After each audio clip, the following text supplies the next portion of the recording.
Lengaki project singda transparency lehananaba masung senja tumjagi mayokta leinanaba senapati youth rise for change YR4C na Khungang kuntra tarukta chatuna Khunja singa mai pakna Wakhal Taminakhre Hiramasi matangda press fangma paw mana hai YR4C gi team aduna maugi sajauba makhel kaibi tabofi ar solefi chowainu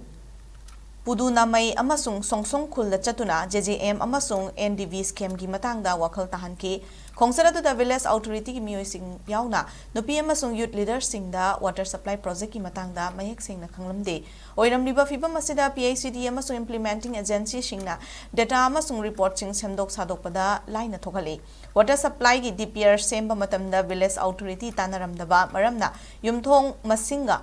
tap connection gi kaithoki wa senfam ga chawna khena balerongki Makhel Kuldadi Mafamadagi Nupi Singna JJM project amasung afaba ising fangdabagi mayokta makhoi pen da wafam kaya thamlamke Amaromda Makhel Tabofi